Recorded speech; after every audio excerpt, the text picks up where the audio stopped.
Hey guys, what's up? We're back with some more WarFrame action, and today I want to look at something a little bit more different to my normal sort of videos looking at stuff from WarFrame. Let's talk about the Archwings. The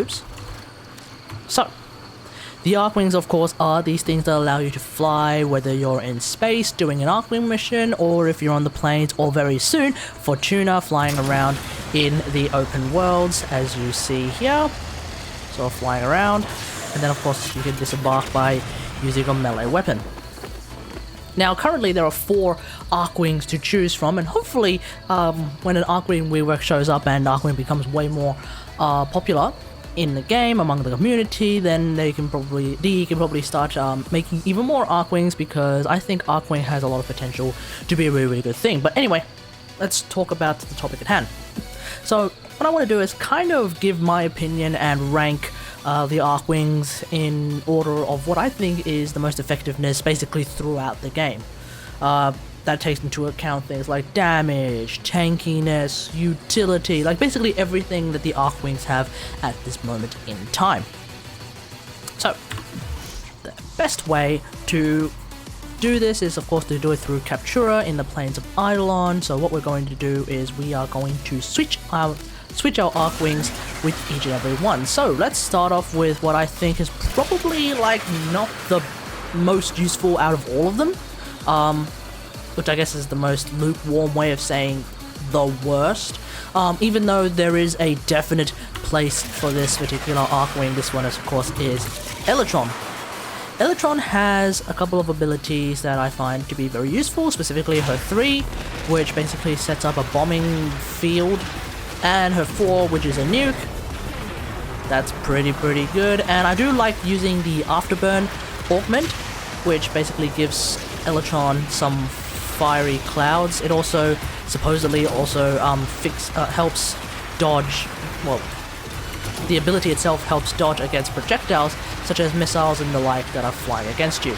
In terms of damage, let's try and spawn some Corpus enemies, since Fortuna is coming, and we'll spawn them at level 30, because generally speaking you're not going to come across, I don't expect to come across like above level 30 enemies. And as you can see, Electron's 3rd ability, which I think is called Thumper, does a lot of damage.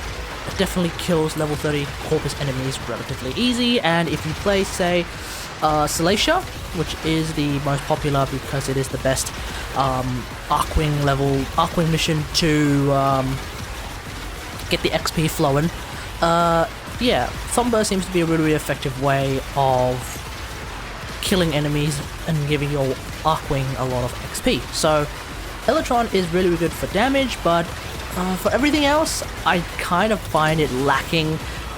It's kind of why I would place Electron at the bottom of the list. Okay, let's jump into the arsenal, and we will go into the next one.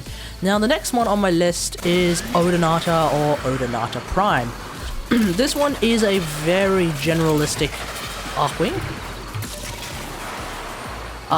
It has a shield, it has flares, it shoots missiles, and eventually it can blast people away. So the main gripe I have with this is, as you saw there, with the missiles, specifically the fact that I can't use any other abilities whilst using the missiles. So if we spawn some units, where are they? Oh, there they are.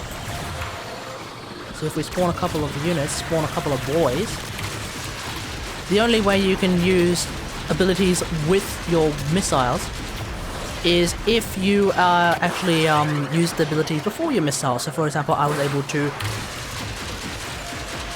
set up a bunch of flares before I also was throwing out a bunch of missiles. That seems to be the only way to use that. But when you start using your missiles, you're basically ability locked, which I find really irritating on Odinata Prime, which basically makes me hate using this on a more often than not occasion. So because of that, I kind of put Odinata Prime and Electron at roughly the same level as which ones I don't particularly like at all.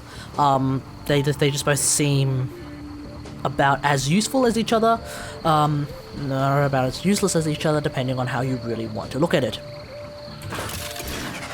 Alrighty, let's look at the next one. The potentially most contentious point I'm going to make in this video is that I'm going to be putting this particular Archwing at number 2. This Archwing is a Mesher. Some people would actually argue that a Mesher is like top tier because it is the tankiest, without a doubt, Archwing in the game. Whether it be from a Mesher's first ability, which normally... There we go. Whether it be a Mesher's first ability that gives it some sort of defensive drone type thing, the second ability, which actually is essentially a magnetized bubble that also heals you, the third ability, which actually prevents status procs, or the fourth ability, which actually keeps you basically immortal.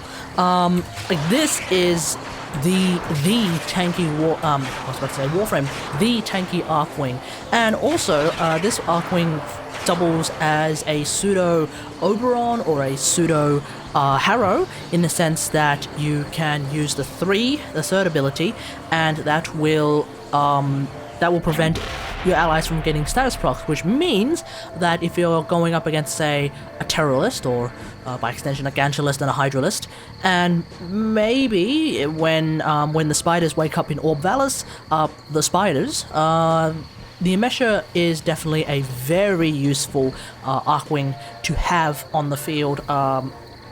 If you don't happen to have an Oberon or a Harrow as a way of preventing status procs, yeah, like, definitely very, very useful to have a Mesher on the field. Alright, finally we're going to have what is easily my favorite Archwing in the game, because it is, I think, like, one of the best, if not, well, it is the best, pending a Mesher, I guess. It is Itsel. Itsel, hang on, let me just make sure that, yep.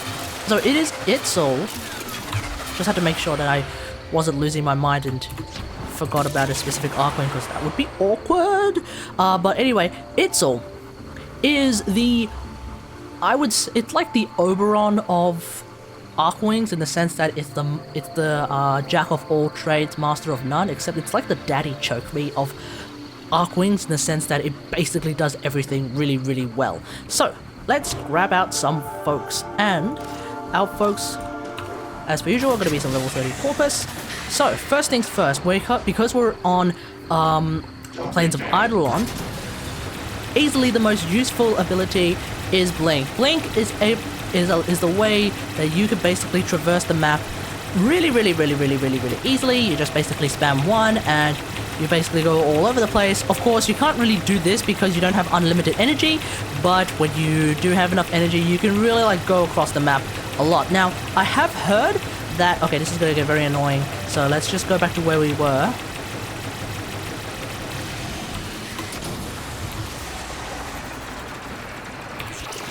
Okay, so what I've heard about Orb Valus specifically is that there are going to be a lot of sort of planetary defensive mechanisms as a way of sort of shutting down your Archwing.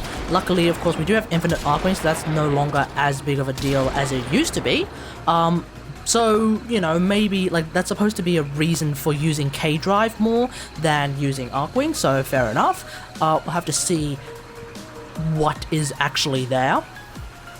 But in the meantime, what can Itsel do? Well, I've already demonstrated how Blink works. Let's also have a look at its other abilities, because these are Archwings. They don't necessarily have a gender, unlike the WarFrames themselves.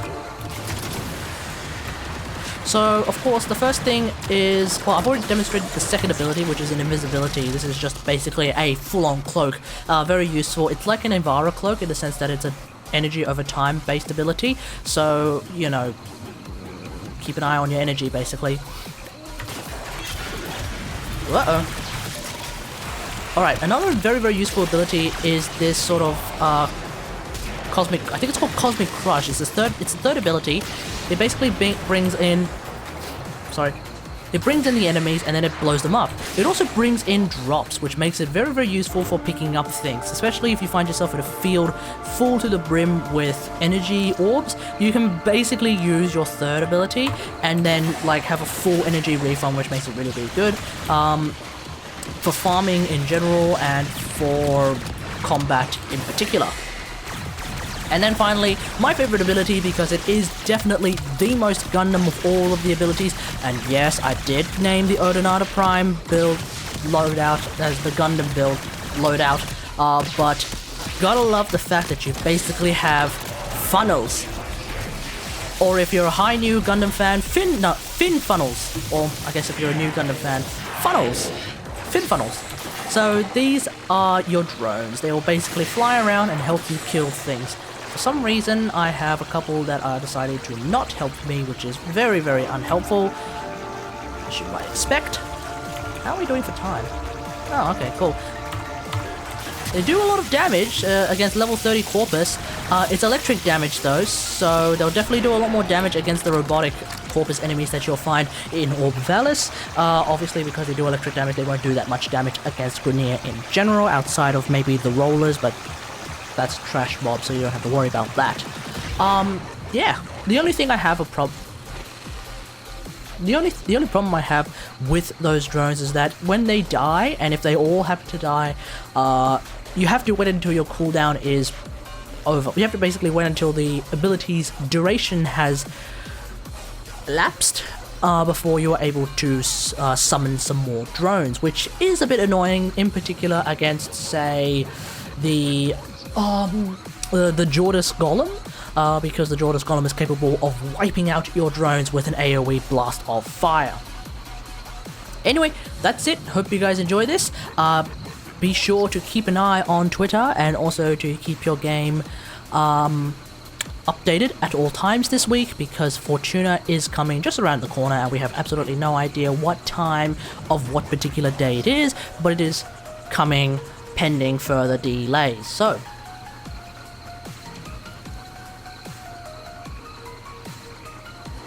no. Okay, that's fine. Okay, so hope you guys enjoyed that. If you did, hit the like button. If you really enjoyed it, maybe consider subscribing to the channel. It's bloody hot, and I'll continue to try and make more videos and also stream. I'll definitely be streaming this Saturday morning, provided that Fortuna actually shows up. So until next time, I'll see you guys later. Thanks for watching. Bye!